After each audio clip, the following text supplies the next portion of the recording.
viewers, welcome to TICE TV. Before I really, come to my questions, can you quickly introduce yourself and your venture to my audience? Sure. Thanks for having me. It's a great pleasure to be here with you. So I'm Lucas Vargas. I'm founder and CEO of this startup in Brazil. It's called Nomad. It's a global banking solution for Brazilians who want to move part of their wealth from their domestic bank accounts, from the domestic currency, into the dollar bank account in the United States. It's That's what we have been doing for 2.5 years now.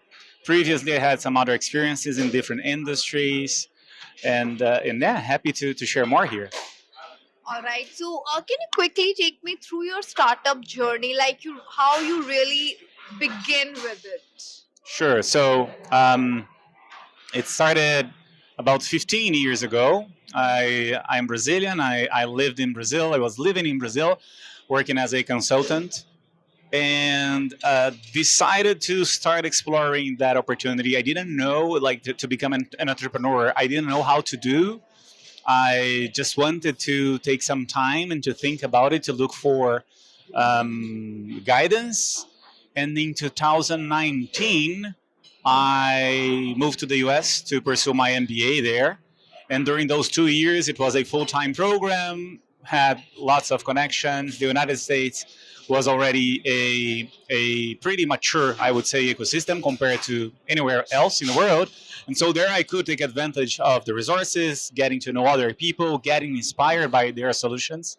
And so that was the beginning of it. I launched my first startup while I was there, failed, but that was it. So I also didn't have many connections in Brazil. It was very early days, you can imagine, about 15 years ago, a very small tech ecosystem.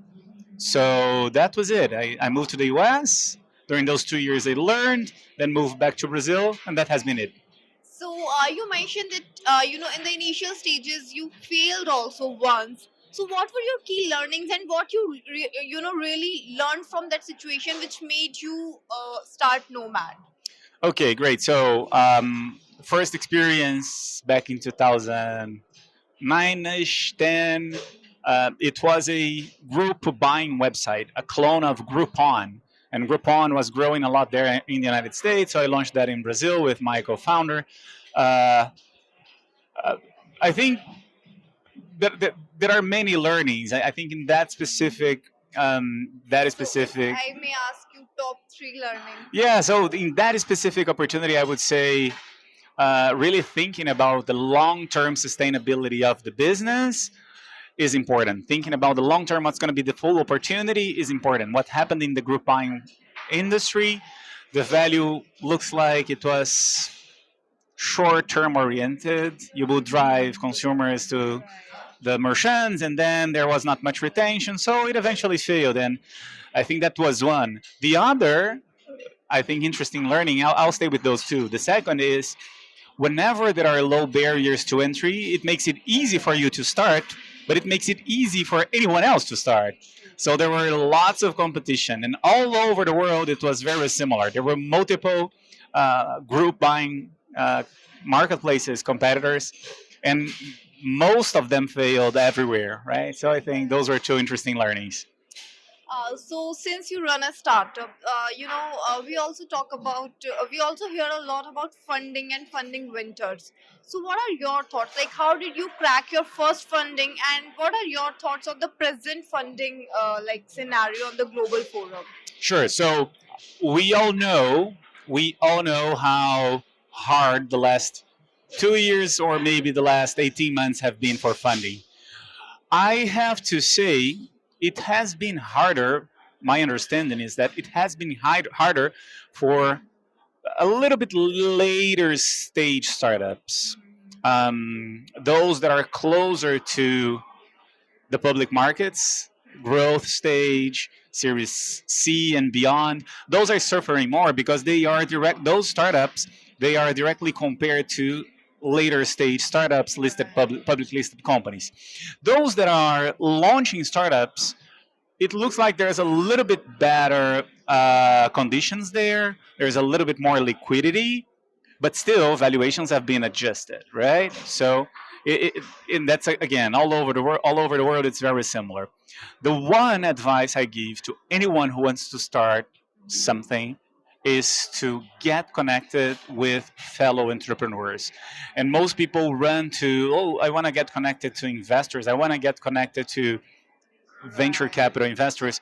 But what most people miss is that investors usually invest in startups funded by people who are friends with and connected to other fellow entrepreneurs, especially those that are successful. Why is that? When people are starting a new firm, the chances of success are very small. And so the investors are going to look for other evidence that supports a potential success of that startup, of that journey.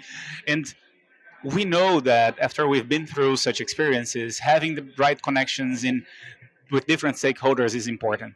And I think it's a way for investors to validate that along the journey, you're going to be able to be connected to all of these stakeholders that are going to be critical for you to succeed. So a very important part of the investor journey when they're making the decision to invest in startups is the background check.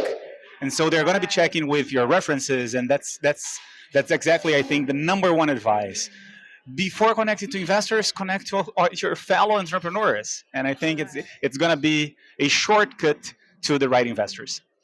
We hope that this insight will help aspiring entrepreneurs out there. Apart from this, you are running one of the leading fintech startups across the world. So, what are your thoughts on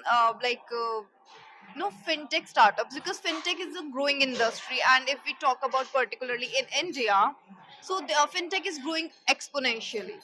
So, what are your thoughts on fintech industry growth globally as well as in India? Well, it's a great question. I was speaking to people here the other day, and India is a great reference when it comes to fintech, right? The whole UPI product has been transformational, but many people forget that the UPI is just one product. It's not even the first, but it's one product that enabled multiple other products and transformations. First, it all started with the whole identity check, right? Really understanding who are the customers. And then you move to fast payments, UPI. And then you move to credit, consumer finance, that enabled wealth. And so there were many waves of transformation. And whenever that ripple effect happens, it unlocks multiple opportunities in multiple sectors, in multiple niches. And so I think India is a great case of complete transformation of an ecosystem, really supported by the government, right, that provided the right environment for all of the to unleash that whole innovation. And so India, I think, is a great reference. I was also talking about how Brazil got inspired by India's own UPI and we launched it in Brazil. There's the Pix, which is a very similar product, and we are seeing over there in a very similar way other industries or other segments of the fintech ecosystem that are taking advantage. First, you have transfers, and then you have other different products and companies that can take advantage of those positive effects.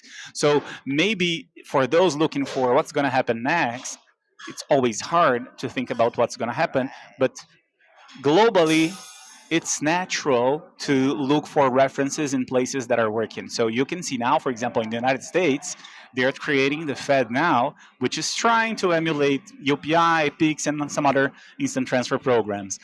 And you're seeing that happening everywhere. And so, if possible, so globally, it's good to understand what's happening, what's working, and then you are probably going to see that happening in different countries as well. And locally, it's good. It may be a good strategy is try to map the ripple effects that you have after one innovation comes in place. So now, for example, I think India is definitely a reference for multiple other products, and then there are payments, and then and then network changes, and then banking as a service, and then first there's consumer, and then there are business transformations. So all of those are opportunities for entrepreneurs to take advantage of. Also, fintech is one industry which includes a lot of data and security concerns. So, how at Nomad you ensure that the security is like the people, the users are assured about the security? Yeah, it's a great question. In our case, just to give more context, the way a Nomad client funds a Nomad account is a Brazilian holds an account in Brazil with whatever domestic bank. They have to transfer into the Nomad ecosystem, and that money is going to be converted into dollars, arrive in the United States, and be deposited in a US dollar account. So that layer of complexity that we have in the product from the beginning pushes us to think about AML, KYC from the beginning. Whenever we are talking to one of our multiple partners that help us provide that whole architecture, we had to convince them that from day one we were really concerned about that. So it's a lot of investment in terms of team, technology, and processes to make sure that we have a proactive approach when we think about safety and in all of those aspects. I'll give you one, which is the most important aspect and that is critical here in the way we approach. We international money laundry is something that True. everyone hates and everyone is worried about, Great and concern. we decided to only accept funding from our clients in Brazil from their own accounts so that they have to send money only into their own accounts. They cannot send money to third party people. And why is that? The number one reason of crimes crimes related to money laundering is that you lose traceability. And so if you're able to look where it all started, you can avoid 99% of international money laundering crimes. So this is something that is critical. And from day one, we knew we had to take care and to think about that because of this cross-border nature of our product. And yeah, it's critical. And the reality is that whenever there is fast payments, you have fraud. Why? Because fraudsters are always looking for innovation. Because when there's the innovation, you're going to see frictions and you're going to see, whenever there is innovation, you're going to see all of those gaps in technology and processes. And so people are going to be looking for ways to game the system. So Also, how do you really, because you are running such a successful startup, then you are also associated with a lot of global things as well. So how do you see platforms like Startup 20? Like, do you think that this will add value to the global startup ecosystem? definitely, I think that just the this event that we're having here with Right. individuals and institutions from not only India but really from all over the world. I think this is a very impressive organization that we're seeing, putting multiple people at the same place, everyone committed to thinking about what are going to be the commitments that individuals and institutions can make to really foster innovation, to really help create the conditions, can be it regulatory ones, infrastructure, the whole, as I said, the regulatory framework to be in place to help create no technology, right? And just the fact that we have hundreds of people here really dedicating 2 days, full days, looking at the good examples, what are going to be the role models, and trying to inspire, connect, and think about what's going to be the next the next steps of the ecosystems. This is great, and so just having the opportunity to be here is great. I feel really happy to take the time here with everyone. So coming to my last question, I want to know from you, like, how do you, because entrepreneurship is like entrepreneurial journey is pretty exhausting. Sometimes you are on a high, sometimes you're on a low. So how do you really manage it? How do you ensure that you are stress free and you are giving your 100% throughout? Wow. What is your secret? I don't have a secret. In fact, I don't think I manage that really well. I also suffer a lot with anxiety, stress. Um, but in the end of the day, I think what I try to do is what really people recommend. It's trying to be a little bit more disciplined, if possible, with my schedule, and trying to not get bogged down into this whole crazy world where we're in. So yeah, I'm really disciplined. So I try to use that discipline also to take care of myself. Like sports almost on a daily basis, plus as much as possible healthy food. So nothing like out of the box. I just try to use my own discipline the same way I use it for the business, for my own mental health. That's what I try to do. All right. So thank you so much, Lucas. It was really nice talking to you. Thank you for connecting. Thank you.